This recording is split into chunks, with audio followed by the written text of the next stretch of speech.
কৃষ্ণ হরিবল সুদীগুরু ভক্তমণ্ডলী সকল ভক্তবৃন্দের শ্রীরাঙ্গারাতুল চরণে আমি কদমের শতকোটি দণ্ডপত প্রণাম ভক্তি গ্রহণ করবেন। হরে কৃষ্ণ। আজকে আমরা আস্বাদন করব শ্রীমদ্ ভগবদ গীতার 10ম অধ্যায় বিভূতি যুগ, অর্থাৎ ভগবান শ্রীকৃষ্ণকে জানা। এই অধ্যায়ের মাধুর্য কথা, এই অধ্যায় পাঠের ব্যবহারিক জীবনে প্রয়োগ সম্পর্কে আজকে আমরা আস্বাদন করব। তো প্রথমে জেনে নেই 9ম অধ্যায় রাজগুহ্য যুগের কিছু গুরুত্বপূর্ণ বিষয়। শুদ্ধ ভক্তির কথা বলছেন। রাজগুহ্য প্রত্যক্ষভাবে কৃষ্ণের সেবা করা। অনন্য ভগবত ভক্তির প্রণালী বলছেন যে শ্রীকৃষ্ণ যা চান তাকে নিবেদন করা। পত্র পুষ্পং ফলম তয়ম, ভক্তি পরে তা নিবেদন করা। বক্তা প্রচ্ছতি, সর্বদা কৃষ্ণ চিন্তায় মগ্ন হওয়া। মন মনাবব, শ্রীকৃষ্ণের ভক্ত হওয়া, মদ ভক্ত। তার পূজ্য বা ভজনা করা, তাকে বলছেন মজ্জাজি মাং নমস্করু, অর্থাৎ তাকে নমস্কার বা প্রণাম করা। ভক্তের সাথে ভগবানের যে প্রীতি সম্বন্ধ, সেখানে বলছেন তিনি যুগক্ষেম, আমি ভক্তের প্রাণবন্ত, আমি সংরক্ষণ করি। তিনি বলছেন ভক্তের অপ্রাপ্য বস্তুকে আমি বহন করি, আমার ভক্তের প্রতি আমি বিশেষ অনুরক্ত। যে ভজন্তি তুমাম, ভক্ত যদি আকস্মাৎ আদর্শ ভক্তি পথ থেকে বিচ্যুত হন তবুও তাকে সাধু বলে তিনি বলছেন সাধুরেব। অর্জুন কর্তৃক ঘোষণার জন্য তার কাছে ভগবান শ্রীকৃষ্ণের প্রতিজ্ঞা, আমার ভক্তের কখনো বিনাশ হবে না, আমার ভক্তরা আমার কাছে ফিরে আসবে, মামে বিশ্বাসী। অর্থাৎ সেখানে বলছেন 9ম অধ্যায়ের সারাংশ হলো কৃষ্ণ চিন্তায় মনকে নিবন্ধ করা। আমরা প্রত্যেকেই শুদ্ধ ভগবত ভক্ত হওয়া উচিত, ভক্তির যে অনুশীলন করা উচিত। তাই এখন আমাদের ভক্তি বৃদ্ধি করার জন্য ভগবান শ্রীকৃষ্ণ 10ম অধ্যায় বিভূতি বর্ণনা করবেন, যাতে সেই সবের প্রতি আমাদের মন নিবন্ধ করতে পারি এবং সেই সাথে এই জগতের ঐশ্বর্যমণ্ডিত শক্তিশালী সৌন্দর্যমণ্ডিত বস্তুগুলো দেখে আমরা তাকে স্মরণ করতে পারি। সেই জন্যই তিনি এই অধ্যায় বিভূতি যুগ এবং ভগবান শ্রীকৃষ্ণকে জানা। এই অধ্যায় থেকে আমাদের ব্যবহারিক জীবনে যা প্রয়োগ করা, সৃষ্টি কখনো স্বতন্ত্রভাবে তার নিজের স্রষ্টা জানতে পারে না। তাই আমরা আমাদের প্রচেষ্টা অথবা জড়জাগতিক কোনো যোগ্যতার দ্বারা পরমেশ্বর ভগবান শ্রীকৃষ্ণকে কখনো জানতে পারে না। তাকে জানা যায় কেবল তার কৃপায়। ভগবান শ্রীকৃষ্ণ সবকিছুর উৎস, তাই তার আদি অন্ত উপলব্ধি করা অসম্ভব। যিনি প্রকৃত তত্ত্ব জানার মাধ্যমে তাকে পূর্ণরূপে জানতে পারেন, তিনি তৎক্ষণাৎ সমস্ত পাপ থেকে মুক্ত হন এবং ভক্তি ভরে তার সেবা করেন। শ্রীকৃষ্ণকে জানা যায় না, কেবল তিনি তাকে জানতে পারেন। এই জন্য যত্নের সাথে তিনি বলছেন, যে শ্রবণ করতে বলছেন, যা 10ম অধ্যায়ের প্রথম শ্লোক। কেবল তিনি তাকে জানতে পারেন যে যত্নের সাথে তিনি কথা শ্রবণ করেন। ভগবানকে জানার প্রথম যে যোগ্যতা, সেই কথা সেখানে বর্ণনা করছেন। গভীর মনোযোগ ও যত্নের সাথে তার সম্বন্ধে শ্রবণ করা। শ্রবণের উপকারিতাও বলছেন, যে ভক্ত অথবা ভগবানের কাছ থেকে ভগবান সম্পর্কে জানা, এটা হচ্ছে শ্রবণের উপকারিতা। ভগবানের কথা যত বেশি শ্রবণ করা যায়, ভগবানের প্রতি ভক্তি তত বৃদ্ধি পায় এবং দৃঢ় হয়। শ্রবণের যোগ্যতার কথা বলছেন, যারা সত্যি সত্যি শ্রীকৃষ্ণকে জানার জন্য উদগ্রীব অসচেষ্ট, তারা কেবল ভক্ত সঙ্গে ভগবানের কথা শ্রবণ করার যোগ্য পাত্র। অর্জুনের যোগ্যতা ছিল, অর্জুন শ্রীকৃষ্ণের কাছ থেকে যে শ্রবণ করার জন্য শুধু উদগ্রীব বা সচেষ্ট ছিলেন না, তিনি ছিলেন শ্রীকৃষ্ণের অত্যন্ত প্রিয় ভক্ত। তুমি আমার প্রিয় পাত্র, তাই আমি তোমাকে হিতের জন্য আমার বিভূতি সম্বন্ধে পূর্বে যা বলছি তার চেয়ে উৎকৃষ্ট জ্ঞানের কথা এখন বলছি, ভালো করে শুনো। শ্রবণকারীকে পুনরায় শ্রবণ করানোর বলা হয়েছে। তা বলার তাৎপর্য হচ্ছে, পূর্ব বিষয়ের চেয়ে বর্তমান বিষয়টি অধিক জটিল এবং উৎকৃষ্ট, তাই তা বোঝার জন্য বিশেষ একাগ্রতা ও মনোযোগের প্রয়োজন। মহাবাহ বলে সম্বোধন করেন। বলছেন ভগবান অর্জুনকে ইঙ্গিত করছেন যে অর্জুন যেন তার যুদ্ধক্ষেত্র বাহুবল প্রদর্শন করেছিল, তেমনি এখন যেন তিনি তার বুদ্ধিবল প্রদর্শন করে উৎকৃষ্ট জ্ঞান উপলব্ধি করেন, সেই জন্যই তিনি বলছেন নবম অধ্যায়ের তুলনায় দশম অধ্যায় ভগবান তার বিভূতি সম্পর্কে উৎকৃষ্ট কি বলছেন। ভগবান সপ্তম, অষ্টম, নবম অধ্যায়ে ভক্তি লাভের হেতু স্বরূপ যে ঐশ্বর্য জ্ঞানের কথা বলছেন, সেখানে অষ্টম অধ্যায়, সপ্তম অধ্যায়, নবম অধ্যায় তার পুষ্টি লাভের জন্য তিনি এই দশম অধ্যায়ে তার বিভূতি বা বিস্তৃতভাবে তিনি বর্ণনা করবেন। প্রশ্ন হতে পারে, এই দশম অধ্যায় যদি ভগবানের বিবিধ প্রকাশ বিভূতি কার্যাবলী সম্পর্কে নবম অধ্যায়ের তুলনায় আরো গুহ্য জ্ঞানের কথা বিস্তৃত আলোচনা হয়ে থাকে, তবে এই অধ্যায়ের পরিবর্তে নবম অধ্যায়কে কেন রাজগুহ্য বলা হচ্ছে? তো উত্তর হচ্ছে যে দেহ আত্মা সম্পর্কিত জ্ঞান গুহ্য, দেহ এবং আত্মা সম্পর্কিত যে জ্ঞানটা সেটাকে বলা হচ্ছে গুহ্য জ্ঞান, আর ভগবান আর তার শক্তি সম্পর্কে জানাকে সেই জ্ঞান হচ্ছে গুহ্যতর জ্ঞান। তো ভগবান এবং ভগবত ভক্তির সম্পর্কিত জ্ঞান হলো গুহ্যতম জ্ঞান। তো নবম অধ্যায় গুহ্যতম জ্ঞানের সার, ভগবান ভগবত ভক্তির মহিমা বর্ণিত হয়, এর নাম হয়েছে রাজগুচ্ছ।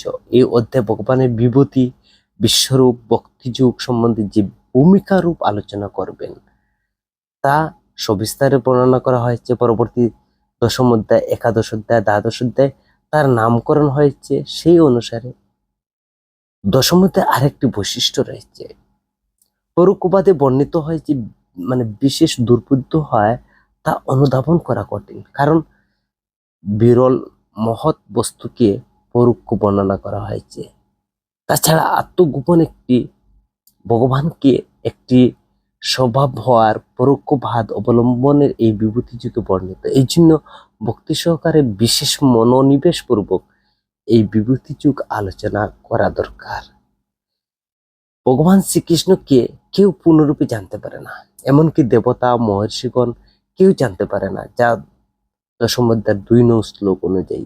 কারণ তিনি দেবদেবী মহর্ষিগণের আদি কারণ, সবকিছুর উৎস তিনি। এই সম্বন্ধে গীতার ব্রহ্মসংহিতায় শ্রীকৃষ্ণের সর্বকারণের পরম কারণও বলা হয়েছে। তাহলে ক্ষুদ্র গ্রহে তথাকথিত পণ্ডিতের কথা কি বলা যায়, তার জ্ঞানের পরিধি কতটুকু?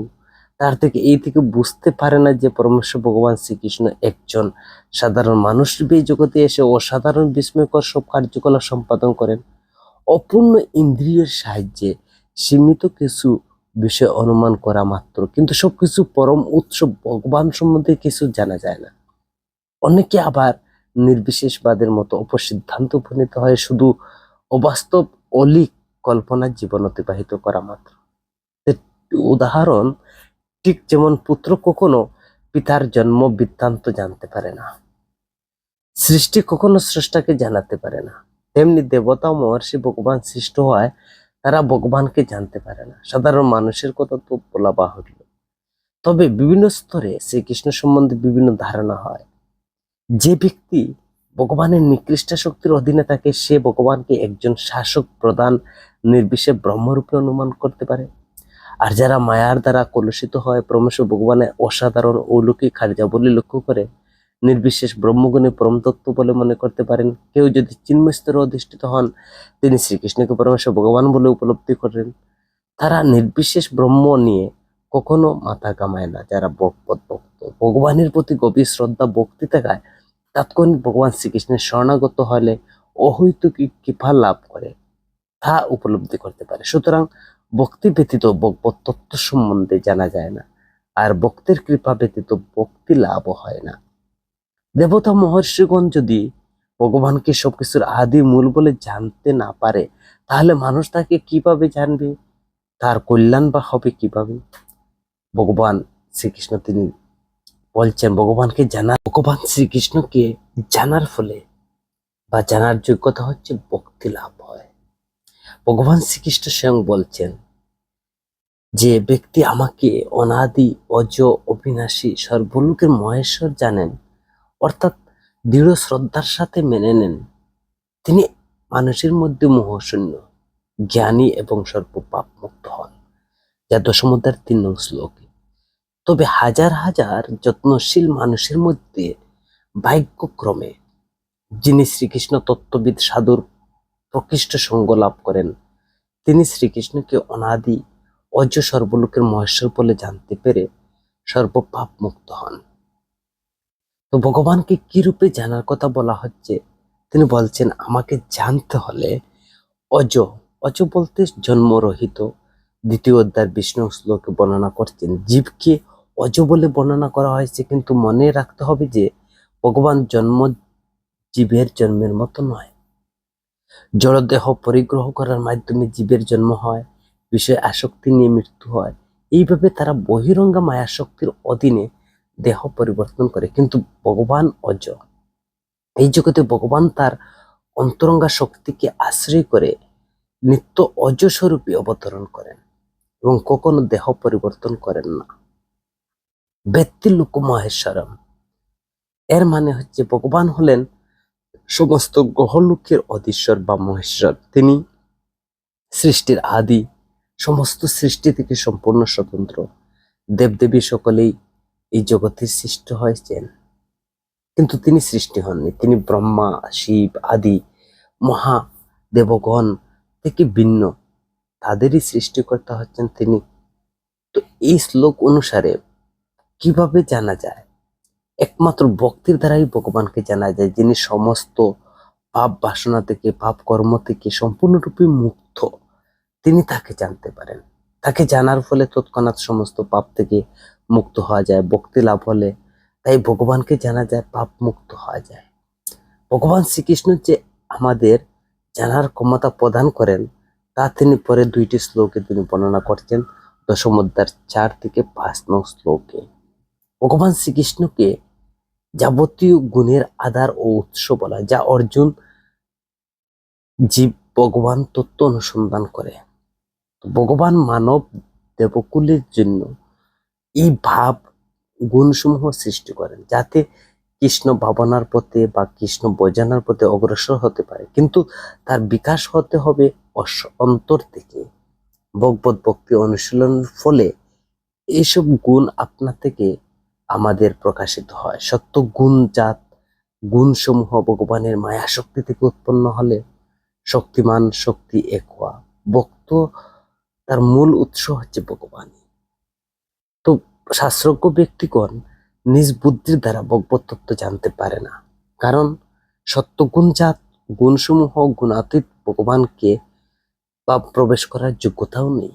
কেবল ভগবানের কৃপা হলে আমাদেরকে সেই যোগ্যতা লাভ করতে হবে। তো সেই যোগ্যতা হচ্ছে কি কি, যা বর্ণনা করছেন, যে বুদ্ধি, যথাযথভাবে বিষয়বস্তুর বিচার বিশ্লেষণ করতে পারা কি হচ্ছে বুদ্ধি। জ্ঞান, জড়চেতন মধ্যে পার্থক্য নিরূপণ বুদ্ধি জ্ঞান বলে। আর সংশয় মোহ থেকে মুক্ত হয়ে অপ্রাকৃত দর্শনের উপলব্ধির পর যখন নিম্ন চিত্ত কর্ম সম্পাদন হয়, তখন এই গুণ বলা হয়। তা খুবই ধীরে ধীরে লাভ হয়, কিন্তু মোহমুক্তি নিশ্চিত হয়, যা দশম অধ্যায় 3 নং শ্লোকে বলছেন, যে মোহমুক্ত ব্যক্তির কথা বলছেন। কোনো কিছুতেই অন্ধের মতো গ্রহণ করা উচিত নয়, বরং করতে হয় যত্ন এবং সাবধানতার সাথে। সহিংস হতে হবে, ক্ষমাশীল, অন্যকে ছোটখাটো ভুল ত্রুটি অপরাধ ক্ষমা করে দেওয়া এবং অপমান অসম্মান সহ্য করা। সত্যবাদী হতে হবে, যেমন অন্যের সুবিধার জন্য প্রকৃত তথ্য যথাযথভাবে উপস্থাপন করা উচিত। ব্যক্তিগত স্বার্থে কখনো তা বিকৃত করা উচিত নয়। অপ্রীতিকর সত্য কথা না বলার রীতি থাকলে তা সর্বদা মঙ্গলজনক। চোরকে চোর বলতে হয়, তাই দৃঢ়তা নিষ্কপটতার সাথে সত্য বলার অভ্যাস করা উচিত। তাই বলা হয়েছে সত্যবাদিতা। ইন্দ্রিয় সংযম, অনর্থক আত্ম উপলব্ধি বা উপভোগের জন্য ইন্দ্রিয়গুলোকে ব্যবহার না করা। মন নিয়ন্ত্রণ, অর্থহীন বিষয়ে অনর্থক চিন্তা করা থেকে মনকে বিরত রাখা। সম উচিত, যে অধিক অর্থ উপার্জনের চিন্তার সময় নষ্ট করা মানেই হচ্ছে চিন্তা শক্তিকে অপচয় করা হচ্ছে। তাই মানব জীবনের পরম প্রয়োজন উপলব্ধির জন্য কেবল চিন্তা শক্তির সদ্ব্যবহার করা হচ্ছে। সাধু গুরু শাস্ত্রের সঙ্গ করার মাধ্যমে চিন্তা শক্তি বিকাশ সাধন করা আমাদের সকলের তা করা উচিত। সুখ দুঃখ কৃষ্ণ ভক্তির পক্ষে অনুকূল নাকি প্রতিকূল তা বিবেচনা করে সর্বদাই সুখ দুঃখ নির্ণয় করা উচিত। জন্ম, ভব, আত্মা কখনো জন্ম মৃত্যু হয় না, তা কেবল দেহগত ব্যাপার মাত্র।